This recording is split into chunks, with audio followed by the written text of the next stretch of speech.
Olá, meus amigos. Graça e paz seja convosco. Sejam bem-vindos a mais um dia de leitura bíblica.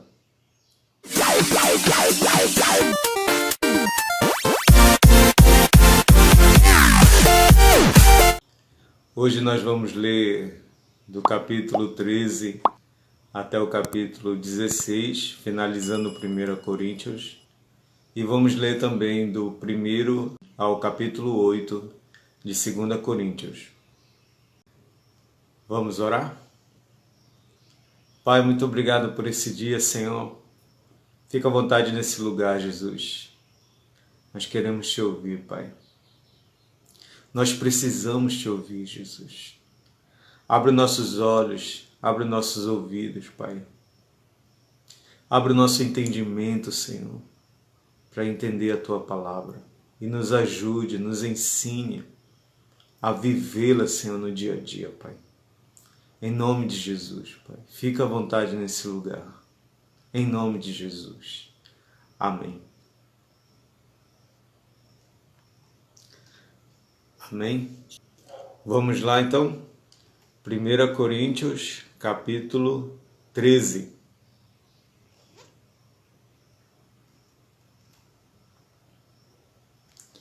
Ainda que eu fale as línguas dos homens e dos anjos, se não tiver amor, serei como o bronze que soa ou como o símbolo que retine.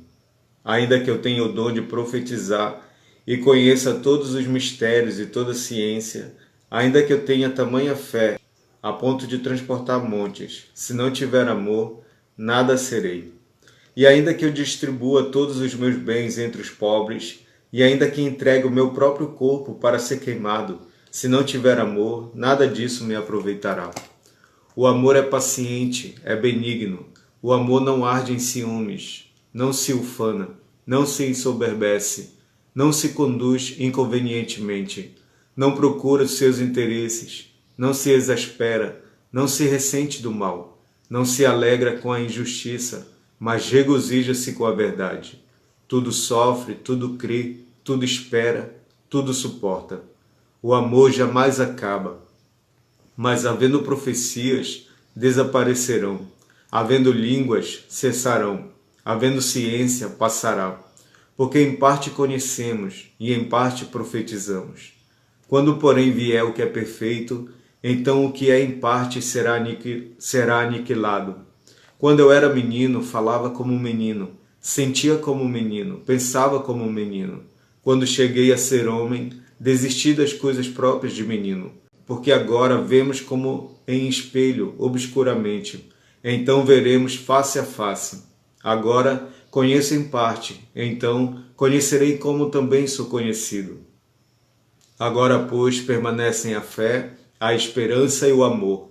Estes três, porém, o maior destes é o amor. Segui o amor e procurai com zelo os dons espirituais, mas principalmente que profetizeis.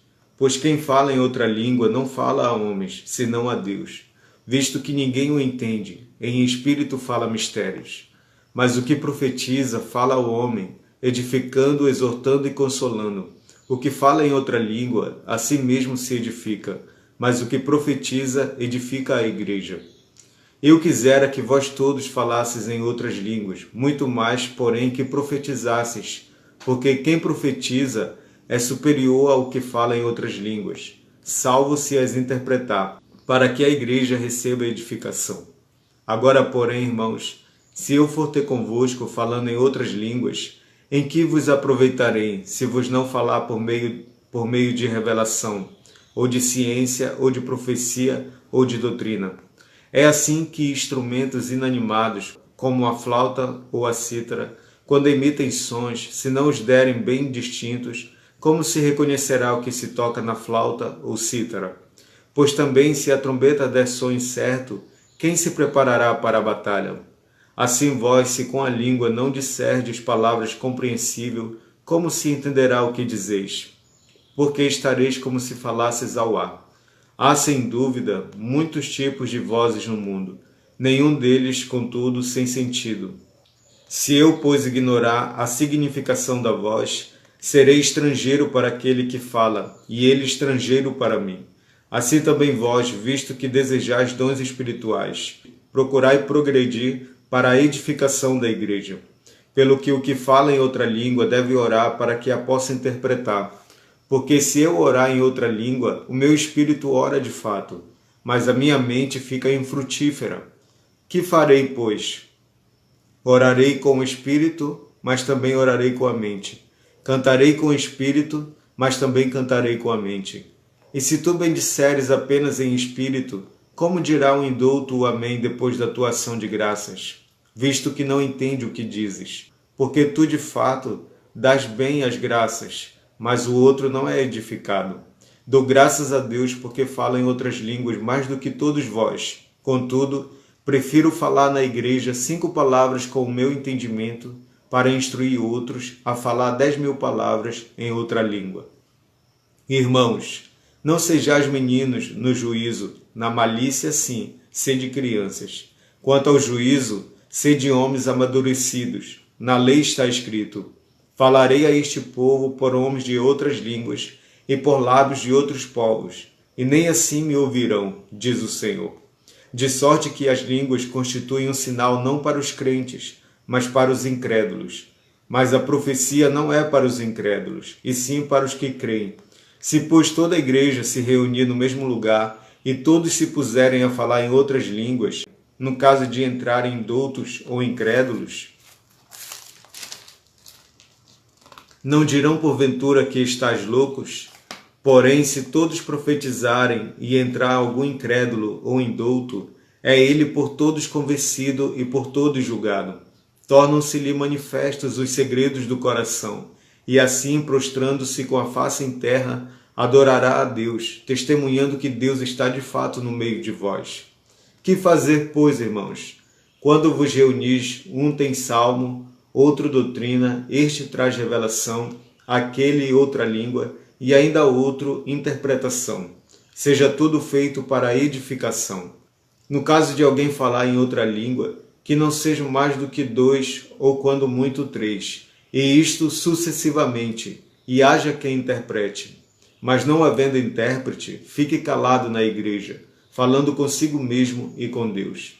Tratando-se de profetas, falem apenas 2 ou 3, e os outros julguem. Se porém vier revelação ao outro que esteja assentado, cale-se o primeiro, porque todos podereis profetizar, um após outro, para todos aprenderem e serem consolados. Os espíritos dos profetas estão sujeitos aos próprios profetas, porque Deus não é de confusão, e sim de paz, como em todas as igrejas dos santos. Conservem-se as mulheres caladas nas igrejas, porque não lhes é permitido falar, mas estejam submissas, como também a lei o determina. Se, porém, querem aprender alguma coisa, interroguem em casa a seu próprio marido, porque para a mulher é vergonhoso falar na igreja. Porventura a palavra de Deus se originou no meio de vós, ou veio ela exclusivamente para vós outros? Se alguém se considera profeta ou espiritual, reconheça ser mandamento do Senhor o que vos escrevo. E se alguém o ignorar, será ignorado. Portanto, meus irmãos, procurai com zelo o dom de profetizar, e não proibais o falar em outras línguas. Tudo, porém, seja feito com decência e ordem. Irmãos, venho lembrar-vos o evangelho que vos anunciei, o qual recebestes e no qual ainda perseverais. Por ele também sois salvos, se retiverdes a palavra tal como vô-la preguei, a menos que tenhais crido em vão. Antes de tudo, vos entreguei o que também recebi, que Cristo morreu pelos nossos pecados, segundo as Escrituras, e que foi sepultado e ressuscitado ao 3º dia, segundo as Escrituras. E apareceu a Cefas, e depois aos 12. Depois foi visto por mais de 500 irmãos de uma só vez, dos quais a maioria sobrevive até agora, porém alguns já dormem. Depois foi visto por Tiago, mais tarde por todos os apóstolos. Afinal, depois de todos, foi visto também por mim, como por um nascido fora de tempo. Porque eu sou o menor dos apóstolos, que mesmo não sou digno de ser chamado apóstolo, pois persegui a igreja de Deus. Mas pela graça de Deus sou o que sou, e a sua graça que me foi concedida não me tornou vã. Antes, Trabalhei muito mais do que todos eles. Todavia, não eu, mas a graça de Deus comigo. Portanto, seja eu ou sejam eles, assim pregamos e assim crestes. Ora, se é corrente pregar-se que Cristo ressuscitou dentre os mortos, como, pois, afirmam alguns dentre vós que não há ressurreição de mortos? E se não há ressurreição de mortos, então Cristo não ressuscitou. E se Cristo não ressuscitou, é vã a nossa pregação, e vã a vossa fé. E somos tidos por falsas testemunhas de Deus, porque temos asseverado contra Deus que ele ressuscitou a Cristo, ao qual ele não ressuscitou, se é certo que os mortos não ressuscitam. Porque se os mortos não ressuscitam, também Cristo não ressuscitou. E se Cristo não ressuscitou, é vã a vossa fé, e ainda permaneceis nos vossos pecados. E ainda mais, os que dormiram em Cristo pereceram. Se a nossa esperança em Cristo se limita apenas a esta vida, somos os mais infelizes de todos os homens. Mas, de fato, Cristo ressuscitou dentre os mortos, sendo ele as primícias dos que dormem. Visto que a morte veio por um homem, também por um homem veio a ressurreição dos mortos. Porque assim como em Adão todos morrem, assim também todos serão vivificados em Cristo, cada um, porém, por sua própria ordem. Cristo, as primícias, depois os que são de Cristo, na sua vinda. Então virá o fim, quando ele entregar o reino ao Deus e Pai, quando houver destruído todo o principado, bem como toda a potestade e poder. Porque convém que ele reine, até que haja posto todos os inimigos debaixo dos pés. O último inimigo a ser destruído é a morte, porque todas as coisas sujeitou debaixo dos pés. E quando diz que todas as coisas lhe estão sujeitas, certamente exclui aquele que tudo lhe subordinou. Quando, porém, todas as coisas lhe estiverem sujeitas, então o próprio Filho também se sujeitará àquele que todas as coisas lhe sujeitou, para que Deus seja tudo em todos. Doutra maneira, que farão os que se batizam por causa dos mortos? Se absolutamente os mortos não ressuscitam, por que se batizam por causa deles? E por que também nós nos expomos a perigos a toda hora? Dia após dia morro. Eu o protesto, irmãos, pela glória que tenho em vós outros, em Cristo Jesus nosso Senhor. Se como homem lutei em Éfeso com feras, que me aproveita isso? Se os mortos não ressuscitam, comamos e bebamos que amanhã morreremos. Não vos enganeis.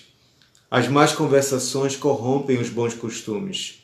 Tomai-vos a sobriedade, como é justo, e não pequeis, porque alguns ainda não têm conhecimento de Deus. Isto digo para a vergonha vossa. Mas alguém dirá, como ressuscitam os mortos? E em que corpo vêm? Insensato, o que semeais não nasce se primeiro não morrer?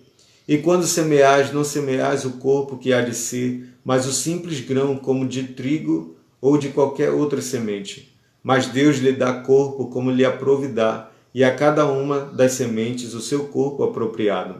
Nem toda carne é a mesma, porém uma é a carne dos homens, outra a dos animais, outra a das aves e outra a dos peixes. Também há corpos celestiais e corpos terrestres. E sem dúvida, uma a glória dos celestiais e outra a dos terrestres.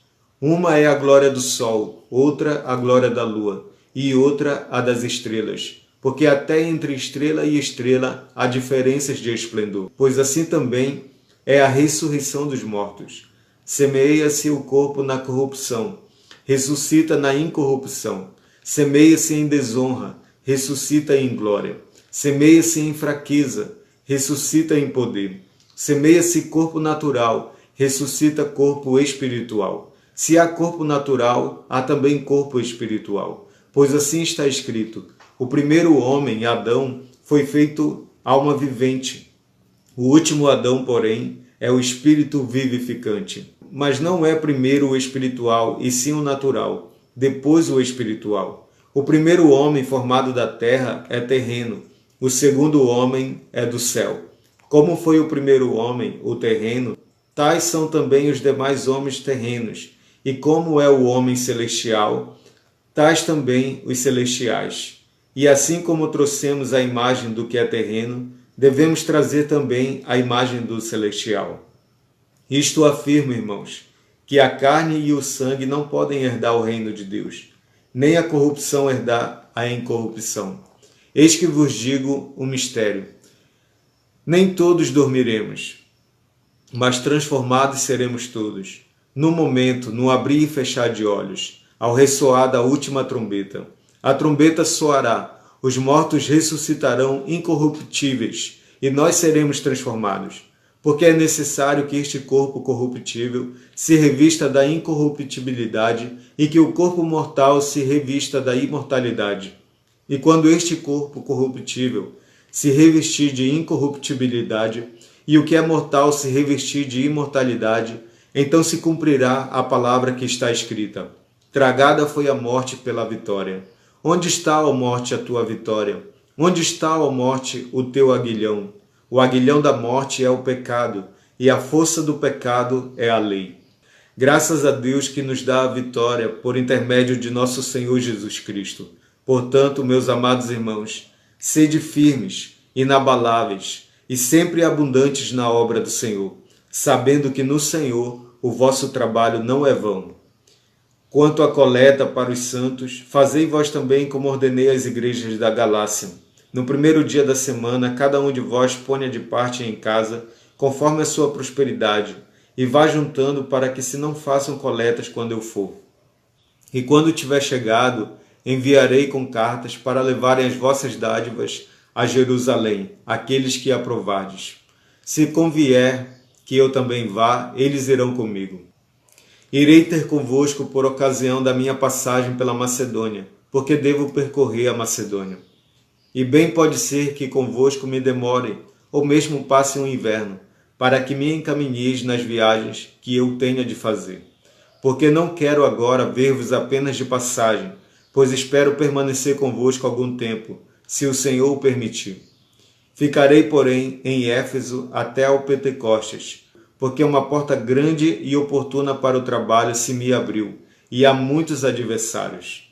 E se Timóteo for, vede que esteja sem receio entre vós, porque trabalha na obra do Senhor, como também eu. Ninguém, pois, o despreze, mas encaminha-o em paz, para que venha ter comigo, visto que o espero com os irmãos. Acerca do irmão Apolo, muito lhe tenho recomendado que fosse ter convosco em companhia dos irmãos, mas de modo algum era vontade dele ir agora. Irá, porém, quando se lhe deparar boa oportunidade. Sede vigilantes, permanecei firmes na fé, portai-vos varonilmente, fortalecei-vos, todos os vossos atos sejam feitos com amor. E agora, irmãos, eu vos peço o seguinte: sabeis que a casa de Estéfanas são as primícias da Acaia, e que se consagraram ao serviço dos santos, que também vos sujeiteis a esses tais, como também a todo aquele que é cooperador e obreiro. Alegro-me com a vinda de Estéfanas, e de Fortunato, e de Acaico, porque estes supriram o que da vossa parte faltava. Porque trouxeram refrigério ao meu espírito e ao vosso. Reconhecei, pois, a homens como estes. As igrejas da Ásia vos saúdam.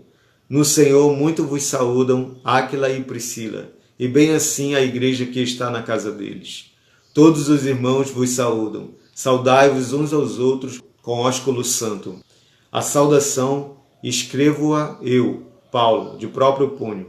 Se alguém não ama o Senhor, seja anátema. Maranata. A graça do Senhor Jesus seja convosco. O meu amor seja com todos vós em Cristo Jesus.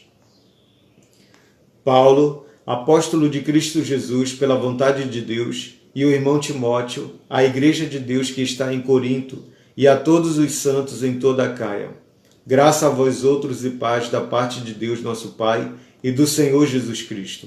Bendito seja o Deus e Pai de nosso Senhor Jesus Cristo, o Pai de misericórdias e Deus de toda consolação. É Ele que nos conforta em toda a nossa tribulação, para podermos consolar os que estiverem em qualquer angústia, com a consolação com que nós mesmos somos contemplados por Deus. Porque assim como os sofrimentos de Cristo se manifestam em grande medida a nosso favor, assim também a nossa consolação transborda por meio de Cristo. Mas se somos atribulados, é para o vosso conforto e salvação.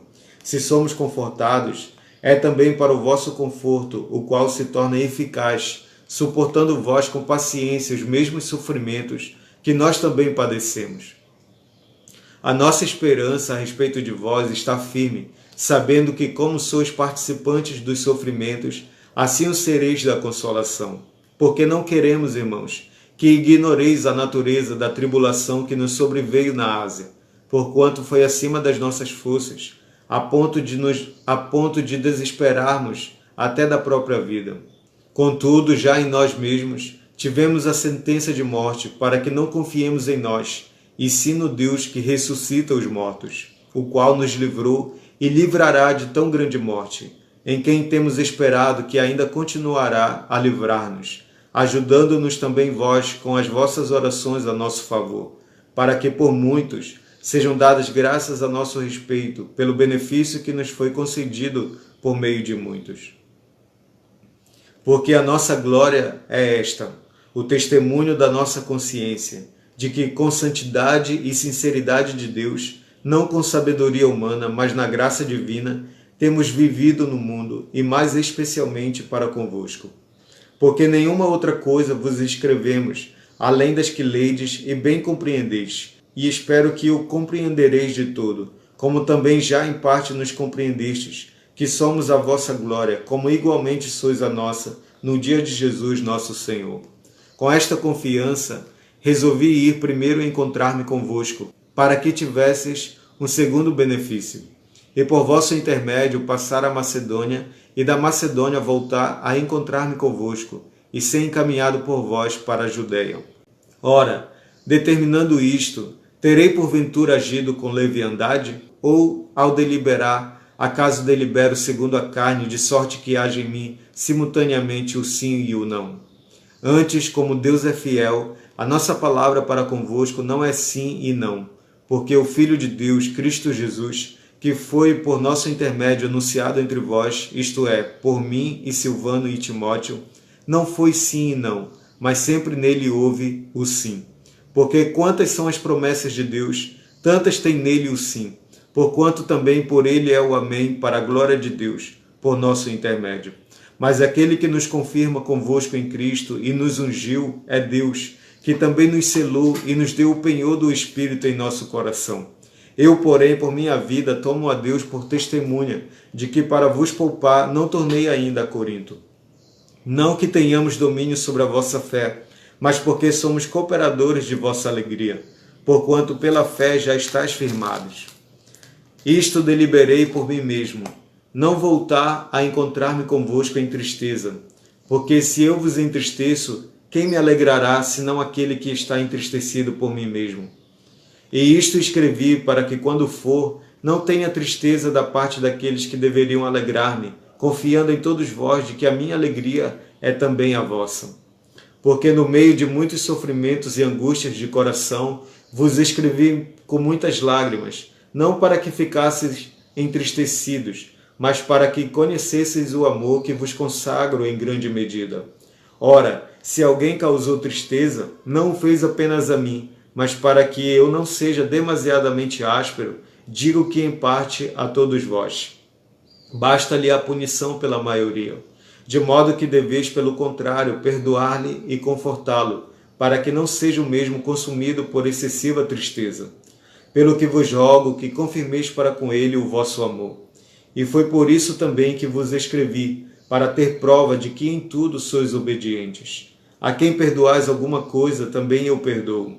Porque, de fato, o que tenho perdoado, se alguma coisa tenho perdoado, por causa de vós o fiz na presença de Cristo, para que Satanás não alcance vantagem sobre nós, pois não lhe ignoramos os desígnios. Ora, quando cheguei a Troade para pregar o Evangelho de Cristo e uma porta se me abriu no Senhor, não tive, contudo, tranquilidade no meu espírito, porque não encontrei o meu irmão Tito. Por isso, despedindo-me deles, parti para a Macedônia. Graças, porém, a Deus que em Cristo sempre nos conduz em triunfo e por meio de nós manifesta em todo lugar a fragrância do seu conhecimento, porque nós somos para com Deus o bom perfume de Cristo, tanto nos que são salvos como nos que se perdem, para com estes cheiro de morte para a morte, para com aqueles aroma de vida para a vida. Quem, porém, é suficiente para estas coisas? Porque nós não estamos, como tantos outros, mercadejando a palavra de Deus. Antes, em Cristo é que falamos na presença de Deus, com sinceridade e da parte do próprio Deus. Começamos, porventura, outra vez a recomendar-nos a nós mesmos? Ou temos necessidade, como alguns, de cartas de recomendação para vós outros ou de vós? Vós sois a nossa carta, escrita em nosso coração, conhecida e lida por todos os homens. Estando já manifestos como carta de Cristo, produzida pelo nosso ministério, escrita não com tinta, mas pelo Espírito do Deus vivente, não em tábuas de pedra, mas em tábuas de carne, isto é, nos corações. E é por intermédio de Cristo que temos tal confiança em Deus.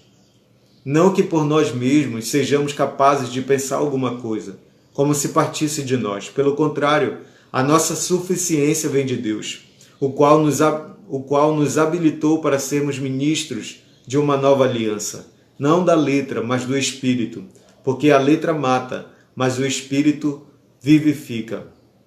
E se o ministério da morte, gravado com letras em pedras, se revestiu de glória, a ponto de os filhos de Israel não poderem fitar a face de Moisés por causa da glória do seu rosto, ainda que desvanecente, como não será de maior glória o ministério do Espírito? Porque se o ministério da condenação foi glória, em muito maior proporção será glorioso o ministério da justiça. Porquanto, na verdade, o que outrora foi glorificado neste respeito já não resplandece, diante da atual sobreexcelente glória. Porque se o que se desvanecia teve sua glória, muito mais glória tem o que é permanente. Tendo, pois, tal esperança, servimos-nos de muita ousadia no falar. E não somos como Moisés, que punha véu sobre a face, para que os filhos de Israel não atentassem na terminação do que se desvanecia. Mas os sentidos deles se embotaram, pois até o dia de hoje, quando fazem a leitura da antiga aliança, o mesmo véu permanece, não lhes sendo revelado que em Cristo é removido. Mas até hoje, quando é lido Moisés, o véu está posto sobre o coração deles. Quando, porém, algum deles se converte ao Senhor, o véu lhe é retirado. Ora, o Senhor é o Espírito. E onde está o Espírito do Senhor, aí há liberdade. E todos nós, com o rosto desvendado, contemplando como por espelho a glória do Senhor, somos transformados de glória em glória, na sua própria imagem, como pelo Senhor, o Espírito. Pelo que, tendo este ministério, segundo a misericórdia que nos foi feita, não desfalecemos, pelo contrário, rejeitamos as coisas que por vergonhosas se ocultam, não andando com astúcia, nem adulterando a palavra de Deus. Antes, nos recomendamos a consciência de todo homem, na presença de Deus, pela manifestação da verdade. Mas se o nosso evangelho ainda está encoberto, é para os que se perdem que está encoberto, nos quais o Deus deste século cegou o entendimento dos incrédulos, para que lhes não resplandeça a luz do evangelho da glória de Cristo, o qual é a imagem de Deus. Porque não nos pregamos a nós mesmos, mas a Cristo Jesus como Senhor, e a nós mesmos como vossos servos, por amor de Jesus. Porque Deus que disse: das trevas resplandecerá a luz. Ele mesmo resplandeceu em nosso coração para a iluminação do conhecimento da glória de Deus na face de Cristo. Temos, porém, este tesouro em vasos de barro, para que a excelência do poder seja de Deus e não de nós. Em tudo somos atribulados, porém não angustiados, perplexos, porém não desanimados, perseguidos, porém não desamparados, abatidos, porém não destruídos, levando sempre no corpo o morrer de Jesus, para que também a sua vida se manifeste em nosso corpo, porque nós que vivemos somos sempre entregues à morte por causa de Jesus, para que também a vida de Jesus se manifeste em nossa carne mortal, de modo que em nós opera a morte, mas em vós a vida. Tendo, porém, o mesmo espírito da fé, como está escrito: eu criei, por isso é que falei. Também nós cremos, por isso também falamos, sabendo que aquele que ressuscitou o Senhor Jesus também nos ressuscitará com Jesus e nos apresentará convosco. Porque todas as coisas existem por amor de vós, para que a graça, multiplicando-se, torne abundantes as ações de graças por meio de muitos, para a glória de Deus. Por isso, não desanimamos. Pelo contrário, mesmo que o nosso homem exterior se corrompa, contudo, o nosso homem interior se renova dia a dia, se renova de dia em dia. Porque a nossa leve e momentânea tribulação produz para nós eterno peso de glória, acima de toda comparação, não atentando nós nas coisas que se veem, mas nas que se não veem, porque as coisas que se veem são temporais, e as que se não veem são eternas. Sabemos que se a nossa casa terrestre deste tabernáculo se desfizer, temos da parte de Deus um edifício, casa não feita por mãos, eterna nos céus. E por isso, neste tabernáculo, gememos, aspirando por sermos revestidos da nossa habitação celestial. Se todavia formos encontrados vestidos e não nus. Pois, na verdade, os que estamos neste tabernáculo, gememos angustiados, não por querermos ser despidos, mas revestidos, para que o mortal seja absorvido pela vida. Ora, foi o próprio Deus que nos preparou para isto, outorgando-nos o penhor do Espírito. Temos, portanto, sempre bom ânimo, sabendo que, enquanto no corpo, estamos ausentes do Senhor, visto que andamos por fé e não pelo que vemos. Entretanto, estamos em plena confiança, preferindo deixar o corpo e habitar com o Senhor. É por isso que também nos esforçamos, quer presentes, quer ausentes, para lhe sermos agradáveis, porque importa que todos nós compareçamos perante o tribunal de Cristo, para que cada um receba segundo o bem ou o mal que tiver feito por meio do corpo. E assim, conhecendo o temor do Senhor, persuadimos os homens e somos cabalmente conhecidos por Deus. E espero que também a vossa consciência nos reconheça. Não nos recomendamos novamente a vós outros. Pelo contrário, damos-vos ensejo de vos gloriardes por vossa causa, para que tenhais o que responder aos que se gloriam na aparência e não no coração. Porque se enlouquecemos, é para Deus, e se conservamos o juízo, é para vós outros. Pois o amor de Cristo nos constrange, julgando nós isto. Um morreu por todos, logo todos morreram. E ele morreu por todos, para que os que vivem não vivam mais para si mesmos, mas para aquele que por eles morreu e ressuscitou. Assim que nós, daqui por diante, a ninguém conhecemos segundo a carne. Se antes conhecemos Cristo segundo a carne, já agora não conhecemos deste modo. E assim, se alguém está em Cristo, é nova criatura. As coisas antigas já passaram, eis que se fizeram novas. Ora, tudo provém de Deus, que nos reconciliou consigo mesmo por meio de Cristo, e nos deu o ministério da reconciliação, a saber, que Deus estava em Cristo reconciliando consigo o mundo, não imputando aos homens as suas transgressões, e nos confiou a palavra da reconciliação, de sorte que somos embaixadores em nome de Cristo, como se Deus exortasse por nosso intermédio. Em nome de Cristo, pois, rogamos que vos reconcilieis com Deus. Aquele que não reconheceu o pecado, ele o fez pecado por nós, para que nele fôssemos feitos justiça de Deus. E nós, na qualidade de cooperadores com ele, também vos exortamos a que não recebais em vão a graça de Deus. Porque ele diz, eu te ouvi no tempo da oportunidade e te socorri no dia da salvação. Eis agora o tempo sobremodo oportuno, eis agora o dia da salvação. Não dando nós nenhum motivo de escândalo em coisa alguma, para que o ministério não seja censurado.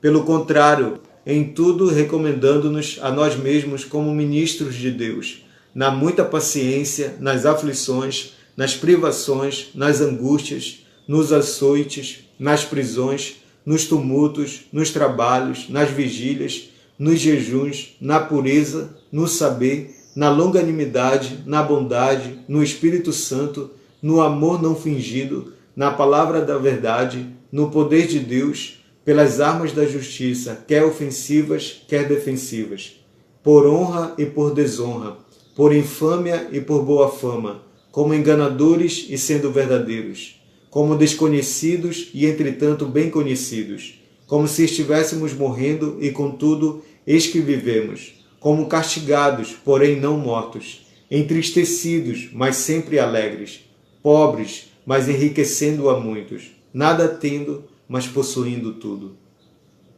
Para vós outros, ó Coríntios, abrem-se os nossos lábios e alarga-se o nosso coração. Não tendes limites em nós, mas estáis limitados em vossos próprios afetos. Ora, como justa retribuição, falo-vos como a filhos, dilatai-vos também vós. Não vos ponhais em julgo desigual com os incrédulos, porquanto que sociedade pode haver entre a justiça e a iniquidade? Ou que comunhão da luz com as trevas? Que harmonia entre Cristo e o maligno? Ou que união do crente com o incrédulo? Que ligação há entre o santuário de Deus e os ídolos? Porque nós somos santuários do Deus vivente, como ele próprio disse: habitarei e andarei entre eles. Serei o seu Deus e eles serão o meu povo. Por isso, retirai-vos do meio deles, separai-vos, diz o Senhor. Não toqueis em coisas impuras, e eu vos receberei. Serei vosso Pai, e vós sereis para mim filhos e filhas, diz o Senhor Todo-Poderoso.